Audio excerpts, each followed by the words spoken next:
Je crois que Alexander Alenikov l'a très bien dit. Aujourd'hui, le monde compte plus de 43 millions de personnes réfugiées. Et finalement, au-delà de ces besoins vitaux sur lesquels l'aide humanitaire apporte déjà énormément, très vite, d'autres privations se manifestent. Et en réalité, quand nous avons lancé l'urgence de lire, la campagne l'année dernière, nous avons ciblé 3 ruptures qui nous intéressaient. D'abord, une rupture socio-culturelle qui est induite par la perte des repères géographiques et symboliques, le traumatisme, le deuil. Les populations réfugiées sont souvent dans l'incapacité de se projeter, de se reconstruire. Et elles font également face à l'ennui et à l'inactivité, on y reviendra. Une rupture informationnelle ensuite, avec la destruction des canaux traditionnels de l'accès à l'information qui engendre des risques de rumeurs, de propagande, de désinformation. Et une rupture éducative, je crois que Alexander Alenikov l'a bien montré, avec l'interruption de la scolarité des enfants, des étudiants, le manque d'outils pédagogiques et l'absence finalement de ces espaces de normalité, ces espaces de sécurité où les enfants peuvent prendre le temps de s'épanouir. Alors on reviendra sur des exemples du Chili, d'Haïti, du Japon, plus récemment de la Syrie, des printemps arabes, dans lesquels finalement ces lieux, ces espaces que sont les bibliothèques ont pu jouer un rôle fondamental. Alors c'est pas quelque chose qui est nouveau en fait. Hein. À l'issue de la Première Guerre mondiale, le comité américain d'aide aux régions dévastées, le CARD, est intervenu en France afin de créer des bibliothèques destinées aux enfants pour les aider à dépasser leur traumatisme. Et de telles initiatives se retrouvent dans tout le XXe siècle, après la Seconde Guerre mondiale, ou lors du conflit en Yougoslavie par exemple. Mais ces dernières années, je crois qu'il y a eu quelque chose une rupture profonde qui s'est manifestée avec l'apparition des nouvelles technologies qui ont profondément changé la donne et les moyens, comme les besoins finalement de s'informer, de communiquer, de lire, d'écrire. Alors il nous a semblé essentiel aujourd'hui, avant de démarrer les ateliers pratiques, je dirais, de revenir sur ces 3 ruptures et enfin d'en faire un état des lieux. Où en est-on aujourd'hui? Où va-t-on? J'ai le plaisir aujourd'hui d'avoir avec moi Patricia Aldana. Patricia Aldana a grandi au Guatemala et s'est installée au Canada en 1971, si mes notes sont exactes. Alors elle a longtemps travaillé dans l'édition jeunesse avec l'ambition de rechercher des auteurs représentant tous les peuples canadiens, les aborigènes, aux derniers arrivés, et d'appuyer leur développement. Et elle a été surtout, et c'est pour cette raison qu'elle nous fait le plaisir et l'honneur d'être ici, elle a été présidente de 2006 à 2010 de l'IBBY, la Commission internationale pour les livres de jeunesse, une ONG qui est composée en fait de multiples organismes de promotion de la lecture dans 73 pays. Et elle nous parlera de son travail auprès des enfants et de ses livres qui soignent.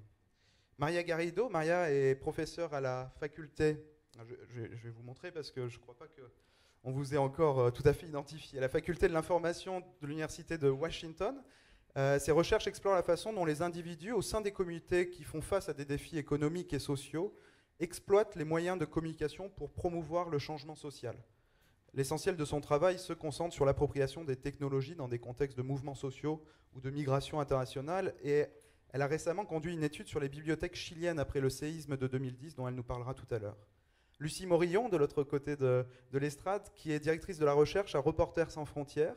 Elle supervise et coordonne le département de la recherche et le pôle assistance de l'organisation, également responsable du bureau Internet et Nouveaux Médias.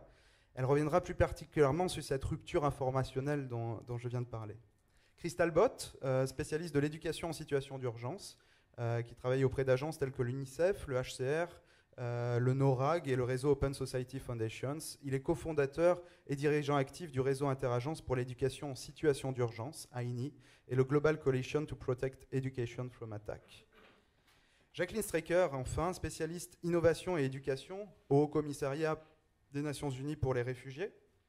Depuis 2012, elle est en charge de la coordination de l'Innovation Learn Lab, laboratoire d'apprentissage de l'innovation. Le Learn Lab est un espace dédié à l'échange de bonnes pratiques en matière d'innovation dans l'éducation qui vise à créer un environnement propice au développement de nouvelles idées, notamment grâce à un incubateur de projets.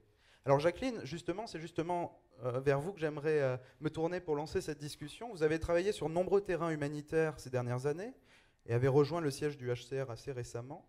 Quel bilan tirez-vous de votre expérience sur ces questions-là d'accès à l'information, à la culture, dans les nombreux terrains, les nombreux lieux que vous avez pu voir, explorer, où vous avez pu travailler? Des évolutions sont-elles à l'œuvre au sein des organisations internationales, et même des ONG, et même, je dirais, des communautés locales?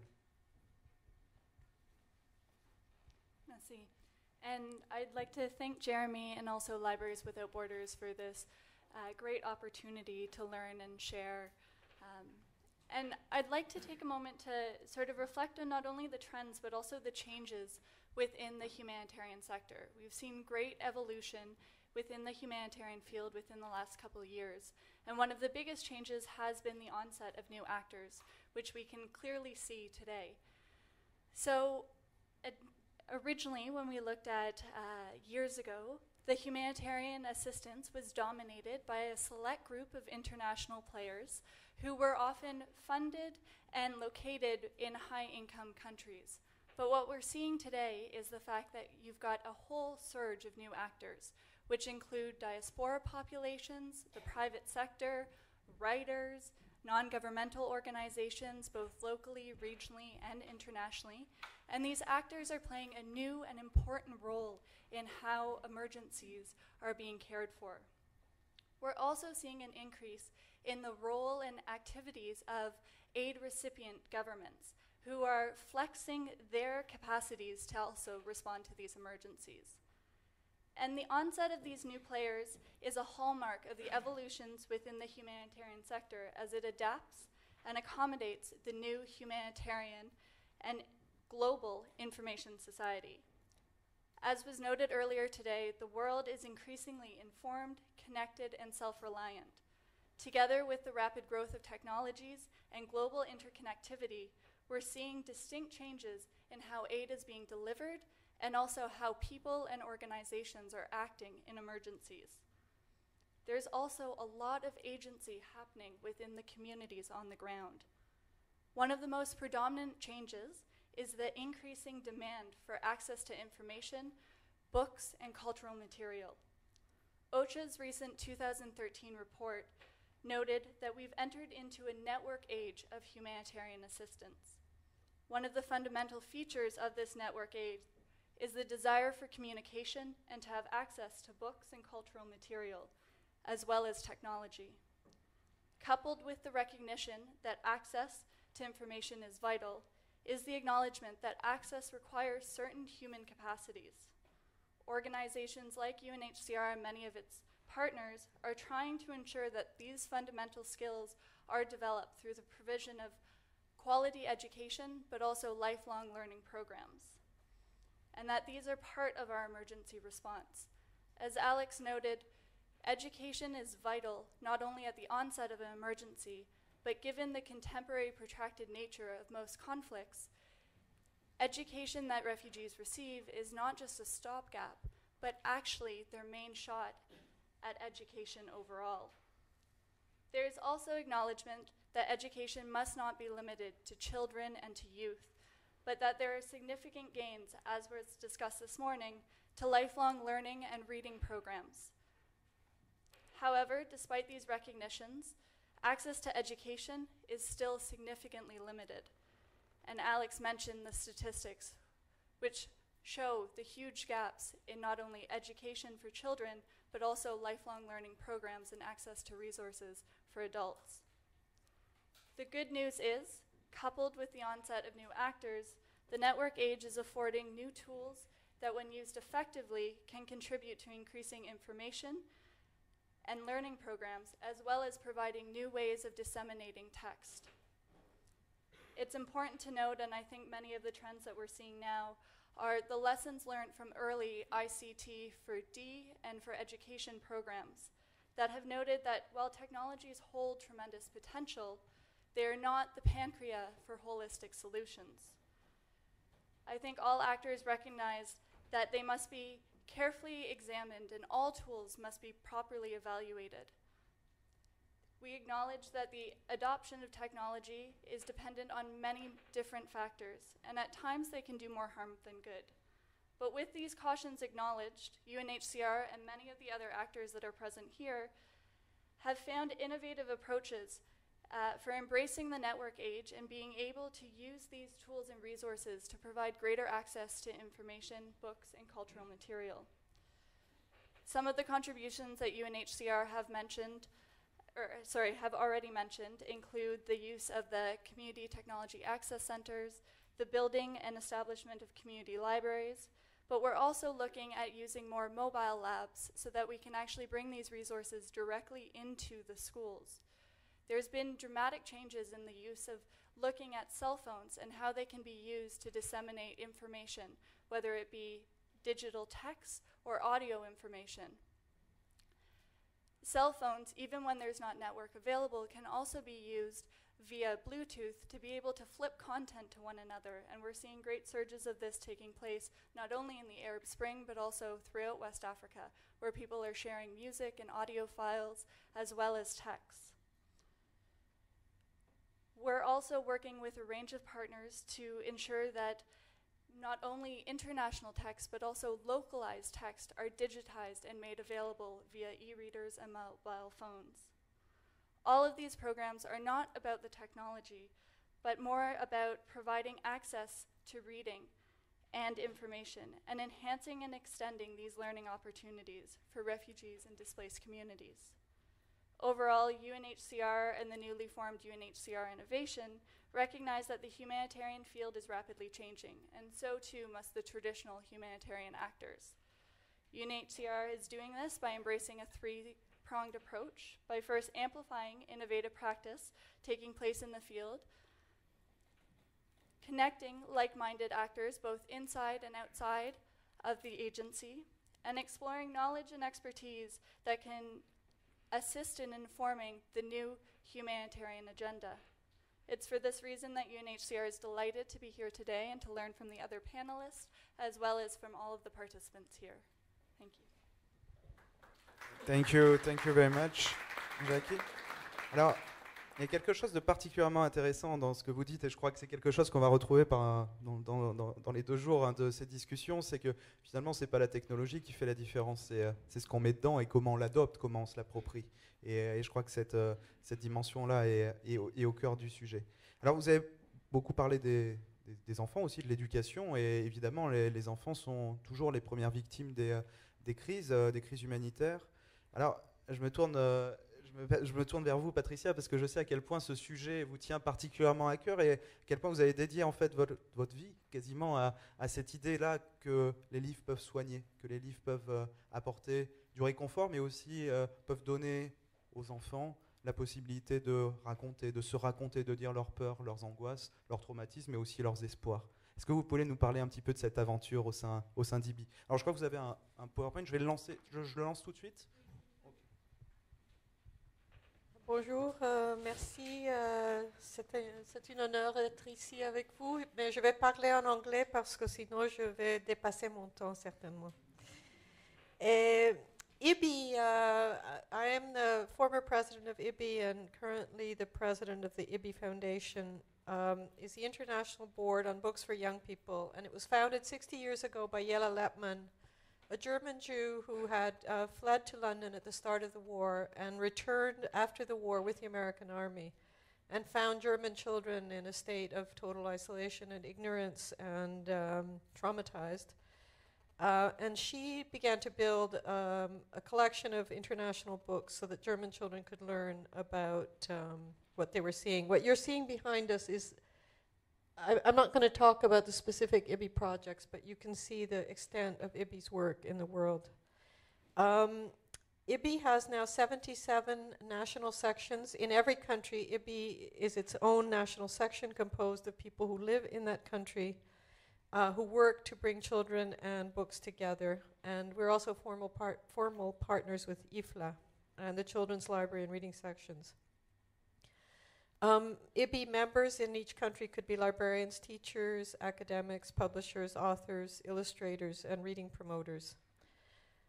We do a number of activities on the international level. Most of the IBBY's work is national, but one of the programs that's pertinent to this conversation is IBBY's program with children in crisis, and you can see it here running behind you, the places where we have conducted what really are an intervention of bibliotherapy in post-crisis situations, either civil conflict or natural disaster.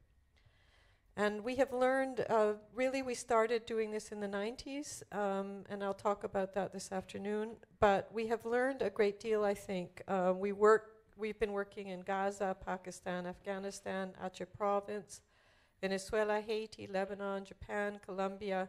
And starting this week, we have a project with Syrian refugees in Lebanon, for which we're currently raising money. One thing to be said about IBBY is it's a very, there are only 2 people in our international office, which is based in Basel, and most of us that work in IBBY work as volunteers. So we're quite a poor organization, but we're very good at delivering programs quite cheaply. I think the most important message here that I wanted to give, which has been given by everyone that has spoken, is that children who have lost everything due to war and disaster, and we haven't said too much about the fact that these children are in deep crisis and shock and trauma. Of course, they need food, medical care and shelter, but they need absolutely, imperatively, I believe, the emotional loving help that is not provided just by books, but by caring, trained adults bringing the books and good books on a regular basis to talk, read, and share, and encourage to express and discuss feelings. That is the thing that we haven't said today. To bring books without an adult, without a person, a promoter, the person who is giving of themselves to these children, and on a regular basis, the books alone or the technology alone is simply not going to perform the therapeutic act that bringing books with a reader can be. The books do need to be carefully selected, and IBBY does not ever accept donations of books. We buy books in the country where there is a disaster or in the region of the disaster. They're selected by the people in the region, not by any central organization. And we do not want to spend money transporting books. We want to acquire locally. We want to support local publishing industries and distribution operations, local writing, and of course it's extremely important that it be culturally pertinent and sensitive, and that we have no difficulty with that because we only undertake these projects where we have a national section that is knowledgeable, respected, and considered to be expert in its own country or in the region. The books need to be diverse. They need to cover all kinds of human experience, tragic, happy, thoughtful, funny. One just tiny example, I was just in Gaza. We have had about an 9-year now, 2 libraries in Gaza. And in Gaza, they tend to believe that bibliotherapy is always discussing tragedy and what's happened to you, the terrible things that have happened to you. And of course, the children there do need to discuss that. But we asked the children in one of the libraries, what is your favorite book? And it was Cinderella. And even I think the people who were working in the library had never asked them that. And it was and I said, can I see it? And it was a terrible, pirated, really bad version of the Disney Cinderella. It wasn't an Arabic Cinderella, but that was the book that they all loved the most. And I thought that was so indicative of what it is that children are looking for in very difficult situations. These programs need to be rigorous, dependable, and above all, reliable. The readers have to be generous and committed. And we have had great luck finding people and training people who are willing to do this on a very regular basis. And the best thing about this is that it works. We've had decades of experience, and the children do benefit enormously. So do their families. Parents of the children in crisis can play an essential role in reading. Often parents take little libraries into their houses and share them with their little neighbors. And it really affirms the importance of the family and of the parent in these moments of crisis and helplessness. And there are long-term benefits. It is a reading introduction, and for many of these children are barely literate or come from barely literate families. And this is one of the places where the joy of reading really comes about. And often we've had the experience that institutions, educational institutions and libraries in the areas where the crisis has taken place learn from us about how to do reading promotion, because many systems, as you know, are very traditional and do not know how to do proper reading promotion. IBBY is small. We can only intervene where we are able to do so properly, but we can help others with training and book selection. We believe that these activities should take place in every single humanitarian disaster, that the reading aloud to children in those disasters should become an imperative for every agency working in intervening in crisis. As we've heard, the numbers are incredible, and children are always the single biggest victims of any war, any natural disaster. They always die way out of proportion to adults. So we ask you urgently to incorporate bibliotherapy into regular practice of frontline agencies. This is what children need. They need these emotional, psychological tools if they're going to help to have a life in the future. I think it's the least we can do. Thank you. Merci beaucoup Patricia. Je connais personnellement le travail fantastique qu'a fait la Fondation IBBY à travers les années. Et en préparant cette table ronde, vous me disiez au téléphone quelque chose qui résonne beaucoup à Bibliothèques Sans Frontières, que il ne faut pas confondre la bibliothérapie, la lecture pour le loisir avec l'éducation. On a souvent une approche assez utilitaire de lire pour apprendre le livre, apprendre à lire pour l'école, etc. Et finalement, la lecture pour le loisir, pour le plaisir, pour retrouver l'empathie à travers les livres, c'est quelque chose qui est essentiel et qu'il faut effectivement pas forcément confondre tout à fait avec l'éducation. En tout cas, il faut porter, c'est absolument complémentaire avec les dynamiques éducatives. Mais en même temps, l'éducation, c'est important. Et je pense que Chris va nous en dire quelques mots parce qu'évidemment, voilà, on ne peut pas oublier toute cette démarche et cette dimension de je dirais, la projection des enfants dans ces situations-là, et comment, quand on est enfant, quand on est adolescent dans un camp de réfugiés aujourd'hui, comment on peut se projeter vers l'avenir sans éducation? Merci beaucoup. Je vais quand même parler en anglais aussi, pas forcément pour économiser le temps. Est-ce que ça fonctionne? Oui, c'est bon. D'accord, merci. Très bien. My theme is education in emergencies. In 2011, there were 28.5 million children in conflict-affected countries out of school, children of primary school age. And those children constitute half of all of the out-of-school primary school age children in that year. And yet, despite the fact that there are so many children, Alexander Olenikov referred to 5 million refugee children, of whom about, in primary school age, 1/3 are missing out on school. But there are so many more who are not refugees, the internally displaced and those who cannot move, but who are affected by conflict. Despite that huge number, only, I would say that actually the giving to education, the share of humanitarian funding for education has declined since 2010. It has not increased. In 2011, 2.4% of all humanitarian funding went to education. Last year, 2012, that figure fell to 1.4%. We're actually going backwards in terms of donor commitment to the education of children in conflict and disasters. The humanitarian consolidated appeals processes by which much humanitarian funding is delivered were only able to fulfill 26% of the needs identified last year. Already the amount of money requested through those consolidated appeals processes is very small. And donors were only able to stump up 1/4 of what was needed.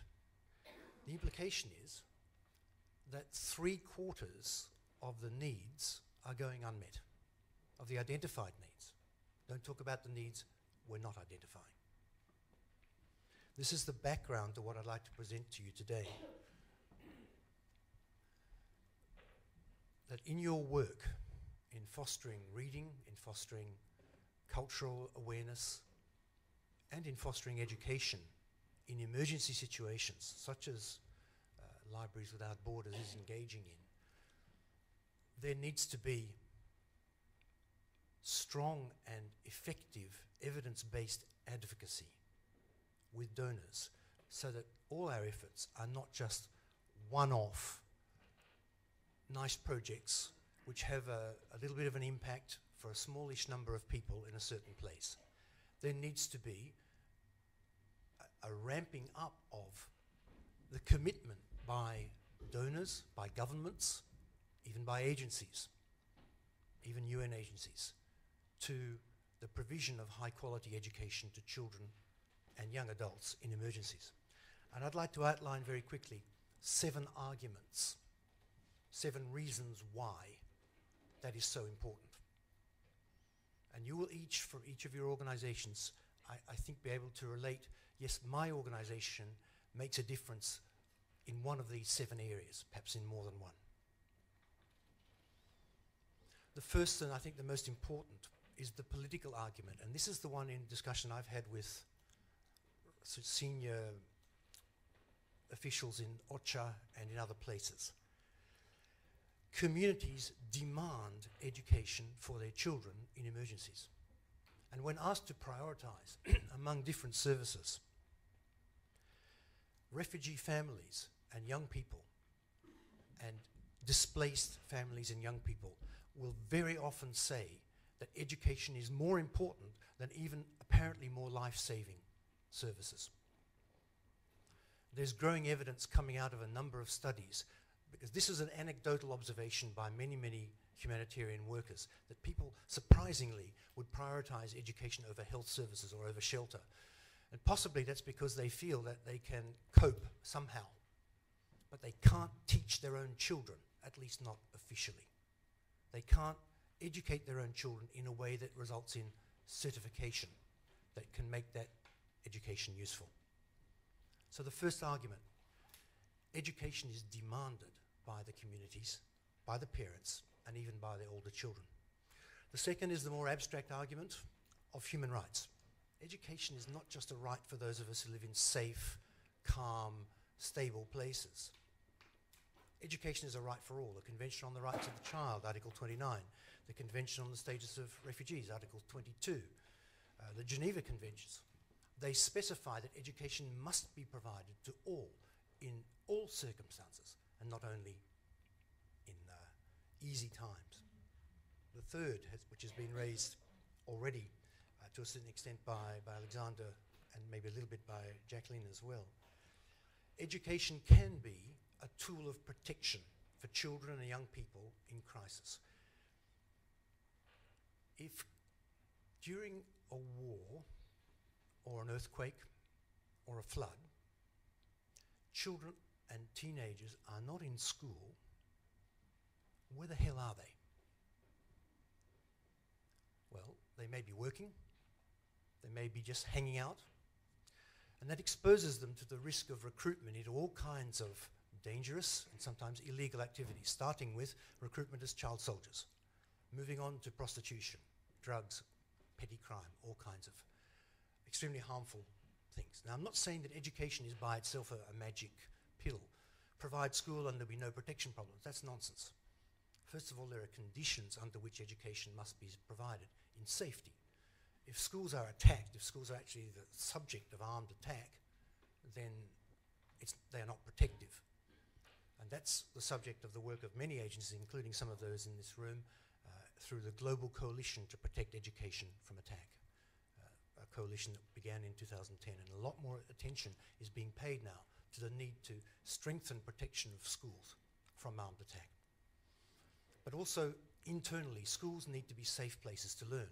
If girls or even boys are abused by their teachers, which happens, regrettably, over and over and over again, then schooling is not protective. And that's why international agencies and even national NGOs who are working with ministries of education need to work so hard to ensure that codes of conduct for teachers are respected. Fourth argument, very, very nuanced one, very careful one that needs to be made. Education does help to meet the psychosocial needs of conflict-affected and displaced children, or disaster-affected and displaced children. But, again, education is not a magic pill. If you look at the impact of conflict or disaster or displacement upon communities, everybody is affected, but not everybody is traumatized. We have to be careful with the terminology we use. The IISC, International Interagency Standing Committee guidelines on mental health and psychosocial well-being in emergency situations postulate a pyramid of impact. Everybody's affected in some way, and as you move up the pyramid, smaller and smaller proportion are more severely affected. And interventions, and I include the kinds of interventions that we're talking about today, ideas boxes, IBBY reading promotion, they need to take into account, you mentioned the term, Patricia, bibliotherapy. We need to be very careful not to medicalize and turn into a clinical problem, treating everybody as though they were the same in a crisis. It's simply not true. What we need to be working towards, and this is where the programs we're discussing here today can help immensely, is to contribute to community resilience. What will help communities to rebound? And there's strong evidence from half a century of psychosocial programming and evaluations that at least 70% of children with just provision of basic services, including decent education, can rebound from the suffering that they've gone through.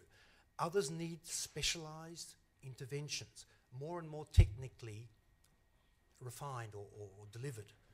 And a small percentage is estimated by the people who developed those guidelines on mental health and psychosocial well-being, between 3 and 5% are psychotic or extremely neurotic or are suffering terrible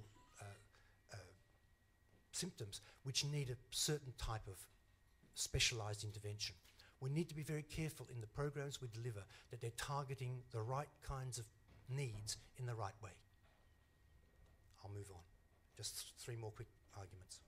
Education does allow the passage in an efficient way, in an effective way, of life-saving and life skills messages. For example, awareness about landmines, health and hygiene messages, HIV/AIDS prevention, messages about human rights, about peace and reconciliation. These things can be done more effectively with a large group of children than going house to house with extension workers. It just makes sense. So if we're interested in saving lives, education's a good way to do it. Alexander mentioned briefly the role of education in overcoming gender disparities in refugee societies. I've met many young women. I remember particularly in Pakistan, in the refugee camps there from Afghanistan, who had never been to school, and their first experience of school was in a refugee camp. Now, I'm not saying we ought to have wars and disasters so that girls can go to school. That's ridiculous. Of course not. What I'm saying is, somewhere in this tragedy, let's look for the opportunity. If your house burns down, you might find your wedding ring, a lump of gold, in the ash, but at least you found it. That's the argument here, that there are opportunities to overcome gender disparities during displacement. Finally, education promotes economic and social reintegration and reconstruction. The average length of time spent by a refugee in Africa over the last generation has been 17 years. The average time spent in a refugee camp, not necessarily in urban settings. Now that's a tremendous long time. Imagine if there's no education provided. Of course, UNHCR and its partners are working to overcome those needs. But if there's going to be any meaningful contribution by people affected by conflict to the rebuilding of their societies, then surely education must play a role. In summary, if you go back to the logic of let's only give 26% of the needs for education in emergency appeals, because after all, education is a luxury. This is the thinking that goes on in the minds of some very senior officials in donor ministries, politicians. Education is a development activity. It's not a humanitarian activity. Nonsense. Education saves lives and education sustains life. Merci beaucoup. I gotta stop. Je suis désolé de vous couper. Ce que vous dites est absolument passionnant. Je crois même que les chiffres que vous avez annoncés en démarrage de votre présentation sont absolument terrifiants. Je n'en avais pas connaissance, et ce recul dans l'aide humanitaire en matière d'éducation est effectivement surprenant, et je crois que les arguments que vous avancez sont tout à fait intéressants pour contrer ce recul. Alors, on reviendra tout à l'heure c'est pour ça que je me permets de vous couper, parce que je pense qu'on reviendra tout à l'heure sur ces questions d'éducation, et notamment l'éducation non formelle qui nous intéresse à travers les bibliothèques. On a parlé de cette rupture informationnelle, de cette rupture socio-culturelle avec Patricia, on a parlé de cette rupture éducationnelle, le mot n'est pas très beau. J'aimerais maintenant qu'on se tourne vers Lucie pour parler de cette rupture informationnelle. Alors vous, à travers le travail que vous menez à Reporters Sans Frontières, vous êtes au cœur de ces questions-là. Est-ce que vous pouvez nous en dire un peu plus sur les dynamiques qui se dégagent aujourd'hui avec le formidable essor finalement de la téléphonie mobile, de l'accès à Internet? Est-ce qu'il y a des changements profonds qui se passent dans ce champ de l'accès à l'information? Oui, tout à fait. Reporters sans frontières, il est vrai, défendre la liberté de l'information. Nous menons un travail de dénonciation des atteintes à la liberté de l'information sous la forme de publications, de campagnes que vous connaissez certainement. En revanche, tout un pan de notre action consiste aussi à apporter de l'assistance aux médias, aux acteurs de l'information, divers et variés, qui en ont besoin pour qu'ils puissent continuer leur démarche d'information. Et il est vrai que ces dernières années, nous avons été de plus en plus sollicités pour intervenir dans des cas de crise, d'urgence, de rupture des communications. Et c'est vrai qu'en cas de crise humanitaire, on pense d'abord à la sécurité, à la nourriture, à un certain nombre de choses évidemment absolument urgentes. Et souvent, le maintien de l'information arrive dans un deuxième temps, et c'est une erreur. Une information crédible peut sauver des vies, elle peut apporter la bonne information au bon moment, aux bonnes populations, pour faire en sorte que la situation, pour faire en sorte d'abord qu'on puisse parer au plus pressant, et puis ensuite pour aider dans les efforts de reconstruction à moyen ou long terme. D'autant que la rupture communicationnelle est, vous le signaliez tout à l'heure, absolument propice au règne de la rumeur. On a vu un certain nombre d'exemples, je pense récemment en Inde, où une région a été traversée par des conflits entre communautés, où le gouvernement a mis en place une censure d'Internet, un certain nombre de sites qui évoquaient la situation, et ce qui s'est produit, c'est que différentes rumeurs ont circulé, provoquant des déplacements de population, puisque des menaces qui n'existaient pas étaient relayées par certains outils. Donc effectivement, attention à une information crédible. RSF a pu intervenir dans différents terrains, notamment en Haïti. Nous avons pu intervenir rapidement après le tremblement de terre pour mettre en place un centre de presse qui fournisse accès à Internet, etc., aux journalistes et aux médias qui voulaient continuer à faire leur travail. Nous avons aussi mis en place un espèce de cybercafé mobile qui s'est rendu de camp de réfugiés en camp de réfugiés pour aider à faire passer, à faire transiter l'information dont les populations étaient démunies. Alors, évidemment, il y a différents types de crises humanitaires. On a parlé des catastrophes naturelles. Il y a des crises comme dans les printemps arabes, quand l'Égypte décide de couper l'accès à Internet pendant 5 jours. Et effectivement, on a pu voir à quel point les nouveaux médias, à ce moment-là, avaient pu fournir des solutions originales, innovantes, et à quel point les populations, même dans des situations complexes, arrivent à fournir des voies de sortie. Et effectivement, pendant cette coupure des communications en Égypte, certains médias utilisaient des satellites, des connexions satellitaires pour faire passer des infos, mais tout le monde ne peut pas se payer, notamment les médias égyptiens ne pouvaient pas forcément se permettre d'utiliser des connexions satellitaires. Donc il y a notamment un fournisseur d'accès associatif basé en France, la French Data Network, FDN, qui a mis en place une espèce de structure d'Internet d'urgence en utilisant des modems 56K, donc autant vous dire qu'on revient à la préhistoire d'Internet, mais ça a pu aider à faire passer des informations et à rétablir un semblant de communication. On a pu voir également un exemple que je trouve très intéressant. En Russie, pendant les feux de forêt qui se sont propagés dans une partie du territoire, un projet a vu le jour qui s'appelle Help Map, basé sur la plateforme open source Ushahidi, qui a permis en fait aux internautes de signaler l'avancée des feux de forêt et puis de mettre en place aussi des procédures d'aide. Certains des internautes pouvaient signaler effectivement la progression des feux, mais aussi offrir, s'ils n'étaient pas dans les régions les plus touchées, un toit, une forme d'aide aux gens qui étaient obligés de quitter leur domicile. Donc c'est vraiment une manière de montrer la créativité, d'arriver à continuer à faire passer l'information. Et voilà, dans des terrains comme la Syrie aujourd'hui, il y a de nombreuses solutions innovantes qui sont explorées. Même dans un pays comme la Corée du Nord, qu'on pourrait considérer comme une crise humanitaire perpétuelle, des informations, des outils passent à la frontière avec la Chine pour faire en sorte de combler cette rupture informationnelle qui, je l'espère, vous serez maintenant convaincus, est quelque chose qu'il faut adresser dès le début d'une catastrophe humanitaire. Merci beaucoup, Lucie.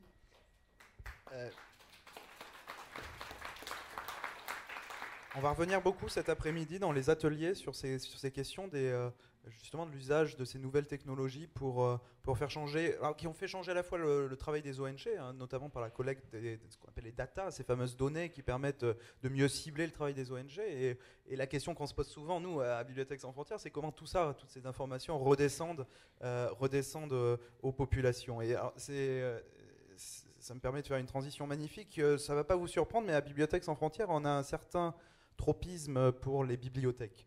Et quand on parle d'accès aux livres, quand on parle d'accès à l'éducation, quand on parle d'accès à l'information, eh bien on retrouve en fait, pour notre part, un lieu qui permet tout ça. Et ce lieu, pour nous, c'est la bibliothèque. C'est la bibliothèque d'abord comme espace sécurisé, d'abord comme espace de rencontre où les gens peuvent venir échanger, communiquer, s'informer, etc. C'est aussi un lieu comme espace de médiation où justement on va pouvoir avoir de l'information vérifiée, où on va pouvoir apprendre aux enfants à traiter l'information, à mieux la comprendre, où on va pouvoir délivrer de l'aide dans des situations d'urgence humanitaire. Ce lieu de la bibliothèque qui chapeaute un petit peu ces trois ruptures, je crois qu'aujourd'hui il est incarné et bien incarné par Maria Garrido qui, à travers son travail, à travers ses recherches, a, je crois, beaucoup parcouru les bibliothèques à travers le monde. Et elle va nous parler aujourd'hui des bibliothèques du Chili, après le tsunami, le tremblement de terre de 2010 qui a touché le nord du Chili. Thank you very much. First of all, thank you for the invitation to you at Libraries Without Borders, and it's an honor for me to share the panel with you and being here with you. Libraries have long been recognized as important actors in their communities in many different levels. In emergency situations, however, there's seldom any government, as of today, that includes libraries as part of their emergency plans. In 2010, recently, the US made libraries a formal actor of emergency plans, and yet they play very important roles. We wanted to contribute to this discussion together with the voice and the efforts of Libraries Without Borders, and like you were describing, the changing in actors in emergency situations with this research. In 2010, in 2010, there was a very big earthquake in Chile. It's the 7th biggest recorded earthquake in history since earthquakes have been recorded. They triggered also a tsunami that devastated most of southern Chile. Chile is a very interesting country to understand the role of libraries and how can they contribute and the role they can play in emergency situations, because it has an incredible library network. There's a vision in the country about access to information and access to freedom of information that has created 430 libraries of different sizes in the entire country, not the entire country, but in different regions of the country. And in 2003, in collaboration with the Gates Foundation, all these libraries were connected to the internet. So this is an incredible place to understand how they play the role they play, not only as spaces for safety and social, but also the role the librarians and staff play as bridges to information, as bridges to social dynamics, and as bridges to their community. So it's very important to understand that. So this research was inspired by that recognition, hoping to understand these dynamics. So the earthquake was in February 27, 2010. We visited 20 libraries in the country and talked to the library staff to understand how the different activities they engage in and how they supported their communities in the aftermath of the earthquake and the tsunami. This is Biblioredes, the network that I was mentioning, exists in Chile, that has 400 and I believe 27 libraries as of today in the country. This is a very interesting picture. It says in Spanish, to the library user, we apologize for the book. It's a bit dusty. It's another survival of the earthquake. So books are very important. These spaces are very important social spaces, not only as brick and mortar, but also as mobile places. They go to place. There were 3 very important roles that we saw libraries playing, and these roles change as the aftermath of in this case, the earthquake progressed. So the needs they played, the needs they fulfill, the first phase of the earthquake were not the same 6 months later. So it is important to capture that the differences in the roles they play based in the differences as the needs emerge from the earthquake. I apologize, I have a very bad cold, so I might be coughing in the middle of the... So 3 very important things. 1, access to critical information in the aftermath of the disaster, information to food, for shelter, to understanding and learning about families and friends being lost. There's a lot of chaos, miscommunication, and overload of communication and information in the midst of a crisis. Libraries, the social spaces and the librarians, using their knowledge and using their participation and understanding of their communities, were able to sort through all the information that was given by the government and otherwise, to be able to bring that information to the people and connect people to people that was lost or not found, and find food, find shelter. That was the first role, and I'll show you some of the pictures. And as I said, there were shifting roles as well. Once the people have been found, the first 2 weeks of the disaster, the next step for people was to find information for the government to receive assistance to rebuild their homes. Almost 500,000 homes were destroyed with the earthquake. Almost 1,000 people died. So this is a very important contribution the librarians and the staff made to their communities, trying to sort out through government information and making the applications for government requests for subsidies and contribution to rebuild their homes during the 2nd and 3rd and 4th week of the disaster. And then a third very important space that we have, as I said before, libraries are not only access to books and literature and information and communication, they are by definition social spaces where different dynamics, as Mr. Nikov pointed out, are renegotiated and recreated, and it's a very important role they play, not only as these intermediaries, but as the space they help engender, they can contribute to the emotional well-being of the communities amidst the chaos and the destruction. And I'll show you some of the pictures. So as I said, there are 2 spaces in the two components in the role of libraries. First is, of course, the social component, and second is the technological component in the sense of access to information, access to the internet that can allow to sort to communication information for the people in their communities. These are some of the roles that we saw they played, from locating and interacting with family and friends, downloading government forms, helping them to fulfill the forms, and checking updates about conditions of the areas affected, working with the media, actually, in being able to triangulate. Most of the roads to the south were hampered, so many of the news agencies could not reach there. They were able to get information through the librarians that were working in their communities, even though some of them have themselves been victims of the earthquake, either losing their homes or having friends and family losing homes. And then the social component, as I mentioned, which were able to establish emergency operations centers working with the military, all of the military and the police and the firefighters. All of this, they never received training for this. This was all self-motivated and improvised in many ways, using the knowledge they have and the knowledge of their community. So it's important to acknowledge that, and hopefully with the efforts like your organization, that they can receive the resources they need to be able to properly be prepared and take even more advantage of the roles like that. And of course, even participating in some of the cleaning up of the damage.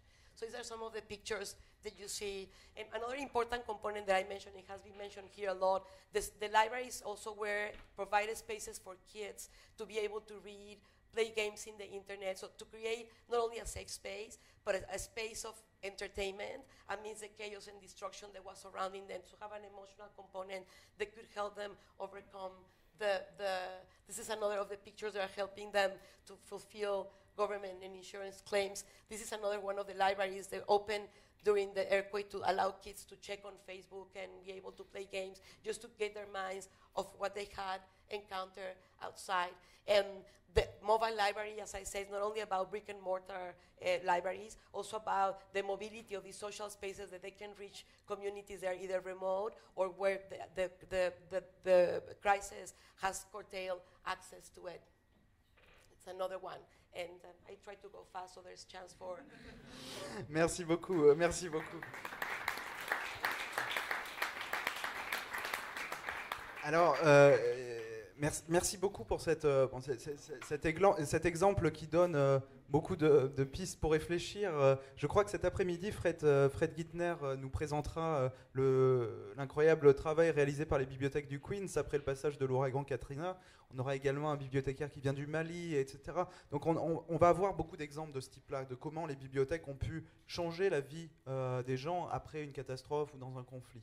Alors, j'aimerais peut-être vous demander, on va peut-être ouvrir le micro à la salle, mais simplement vous demander très vite, chacun d'entre vous, un souvenir, un exemple d'une fois où vous avez travaillé à travers vos multiples projets dans des situations humanitaires, et vous avez pu voir le rôle qu'une bibliothèque a pu jouer, ou où vous avez pu travailler avec une bibliothèque. Qui veut se lancer ? C'est pas moi, c'est mon père qui a été enfant à Guatemala quand il y a eu un grand tremblement de terre. La ville a été totalement détruite.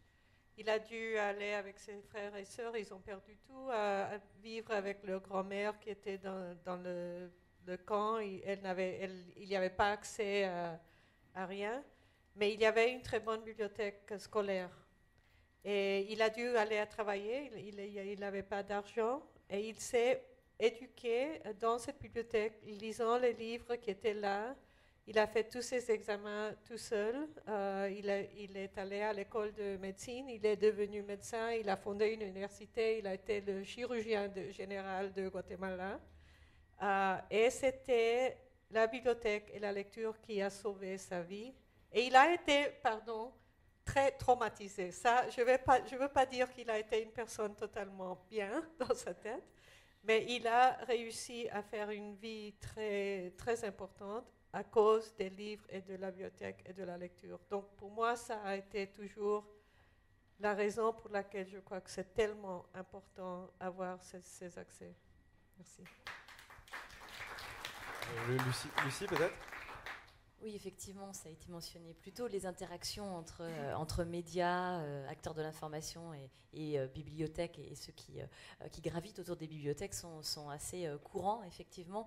Et je pense notamment au soutien que nous pouvons apporter, par exemple, à des radios communautaires en Amérique latine, que ce soit en Bolivie, en Équateur ou en Colombie, où effectivement nos chemins croisent très souvent des gens qui sont impliqués dans des bibliothèques, parfois mobiles, et qui apportent une information importante à des populations souvent isolées et qui n'ont souvent que ce type d'information à disposition. Donc c'est vraiment effectivement crucial. Crise, peut-être? Yes, the best example I saw of the use of a library was actually you could not call it a library, it was mobile. It was boxes of books that were moved around schools. They didn't have, the schools themselves didn't have buildings. This was in Central Guinea in 2001. International Rescue Committee was running schools. There were no school buildings, but there were boxes of supplementary readers. They had some basic textbooks and they had extra readers for the kids. And those readers were in very simple English. It was terribly important. What was a very good feature, they were not very complex books. The kids were much older than their normal age level, grade level. So there were 16-year-olds in second grade. And those kids just loved having access to those books, and they were moved around. One final lesson from that experience, it was essential to keep them both accessible but also secure, because once a box of books was left out in the open, it disappeared. The books were stolen immediately. But the opposite, I saw the opposite experience in a refugee camp in Kenya with Southern Sudanese in Kakuma. The teachers were so afraid to use their school boxes of books. They also had portable libraries. They were so afraid that they might be stolen, they didn't use them. They left them locked up. So the answer is there has to be provision for lockable, secure cupboards that can't be the whole cupboard carried away, and make the books available but secure. Oui, c'est quelque chose qu'on retrouve assez souvent, cette idée des professeurs qui sont, j'allais dire, traumatisés à l'idée de donner des livres à des enfants qui pourraient les abîmer. Alain Mabankou, avec qui on avait discuté autour de ces questions, l'écrivain d'origine congolaise, expliquait que quand lui rentrait à Brazzaville et qui donnait un livre comme ça à une personne de sa famille, et une semaine après, quand il voulait repartir et récupérer son livre, en fait, il devait faire le tour du quartier, parce que le livre était passé de main en main, et finalement, tous les voisinages avaient pu parcourir le livre. Donc des fois, c'est vrai que c'est un peu dur de retracer un livre quand on n'y prend pas garde. Jackie, peut-être Yes, I've experienced the same thing in many places where there's such pride around having libraries, and particularly some of the community libraries. And I'm thinking quite recently of when I was in Uganda in the Naku Valley settlement, that you walked into, at this point it was a youth center that also had a large library component. And the youth were there interacting, and it was a social space, but they were so happy to be able to showcase the resources that were there. And then they showed us the digital element that they had to this library, which was part of the Community Technology Access Center, where they were able to interact with the world. And I think it's really important to also recognize the pride that communities have around these resources and the recognition of how important these are. People time and time again tell me, you know, we recognize that the world's becoming increasingly digital, and we're proud that we can be part of that. We're not being left behind in sort of this digital divide, as people talk about, that we're actually having an active role and can communicate with the outside world, but are also building the skills to be able to compete and act within it. And I think those are really important. Mais oui, c'est vrai que Maria, ça va être compliqué tout ce que tu viens de nous raconter une histoire, mais alors peut-être il y a quelque chose qui est ressorti, qui est intéressant, c'est que finalement, que l'on soit dans des situations humanitaires ou des situations plus de développement, de long terme, la bibliothèque, elle revient toujours. Et je crois que c'est quelque chose qui était une base de vos réflexions, de dire que la bibliothèque, c'est aussi ce continuum, cette continuité entre l'urgence et le développement. Je crois que c'est un point qu'on va aborder demain, mais peut-être qu'à travers ton travail, tu l'as particulièrement exploré.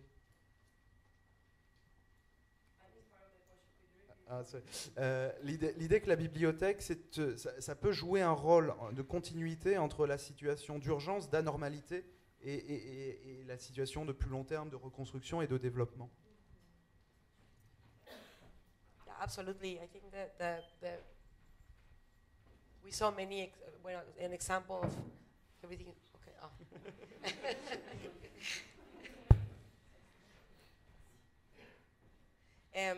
Where the understanding of the needs in the community allow them to be able to participate in this long-term reconstruction. And it's actually an interesting story, and also with a funny touch. One of the places where the library was destroyed, 2 weeks later, the community organized themselves to reappropriate a bar that had all the windows and everything painted in black, to paint it in white and recreate the library that had been destroyed. So I think, like you said, libraries are resources where people value those resources, and the ability of them to be able to continue their participation in an emergency situation is based on the resources they can have for their communities, and also in the ability of governments to recognize their role so they are able to be part of the formal emergency response. Merci beaucoup, Maria. Je vois que le temps file à toute vitesse. Est-ce que la salle a une ou deux questions peut-être à poser à notre panel. Ah, une main se lève ici.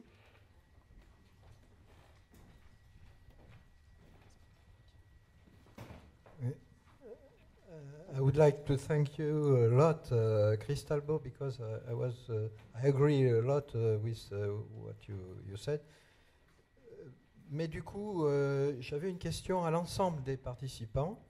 C'est vrai que vous représentez des nouveaux acteurs de l'humanitaire, vous avez insisté sur cet aspect.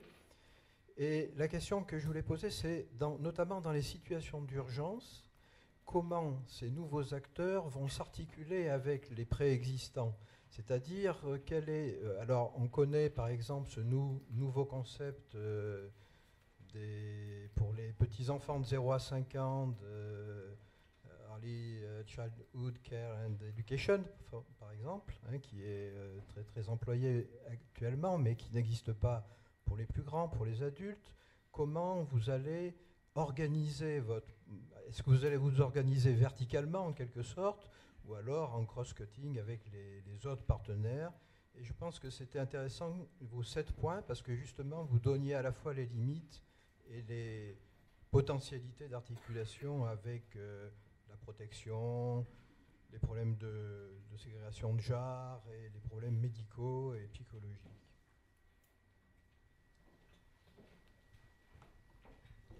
I'll give 3 very, very quick points in answer to your question. How do the new actors integrate their work with that of existing humanitarian actors?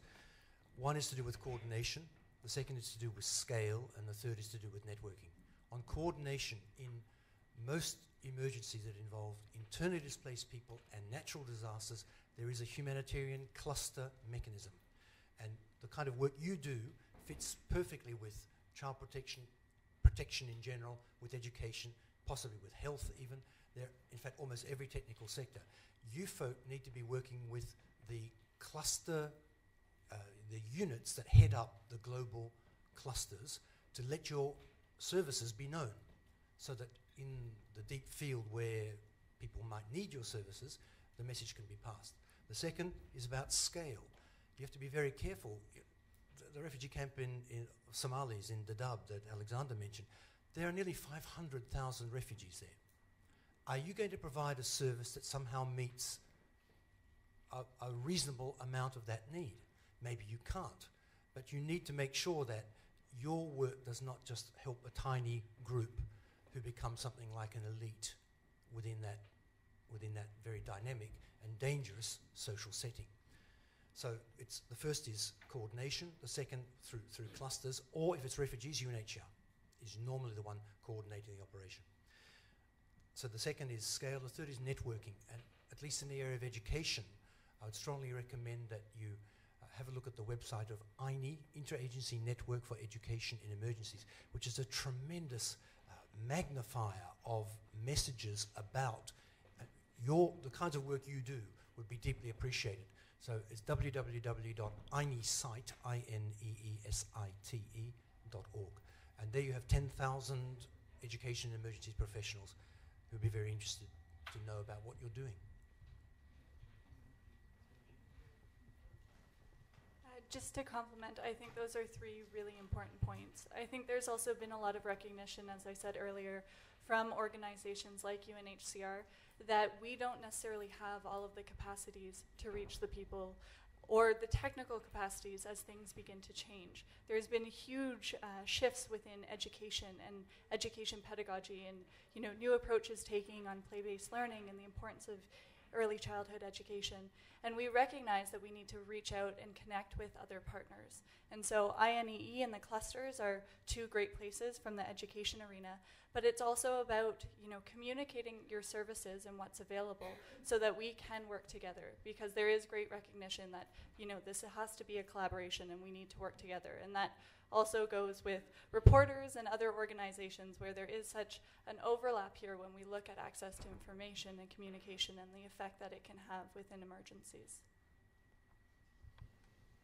Merci beaucoup. Alors c'est intéressant puisque cette discussion qui naît là, à la fin de ce panel ouvre finalement la discussion qui aura lieu demain sur ces questions-là, sur les leviers politiques pour une meilleure prise en compte de ces dimensions intellectuelles de l'être humain en danger. Effectivement, c'est quelque chose qui a été au cœur de notre combat, hein, parce que quand on est intervenu en Haïti, on s'est retrouvé complètement bloqué, parce qu'évidemment, il y avait des clusters, mais il n'y en avait aucun qui nous parlait, finalement. Alors, il y avait un cluster éducation, il y avait un cluster, il me semble, protection de l'enfance, mais finalement, que ce soit... On se retrouve un petit peu dans le même... dans la même situation que les psys et les programmes de santé mentale, qui se retrouvent en fait dans une approche complètement transversale sur l'ensemble des questions et qui ne rentre pas franchement dans les cases. Donc je laisse le débat ouvert pour demain, on continuera cette discussion. D'ici là, je vais clore cette table ronde parce qu'on est très en retard et qu'on va vous laisser le temps d'aller déjeuner. Les travaux reprennent à 14h. Je vous remercie vraiment pour votre participation ce matin. On se retrouve donc à 14h dans les 3 salles que j'ai indiquées tout à l'heure. Et pour les intervenants et les partenaires qui sont invités au déjeuner, on se retrouve dans la cour en bas de la Maison de l'Amérique latine. Merci beaucoup.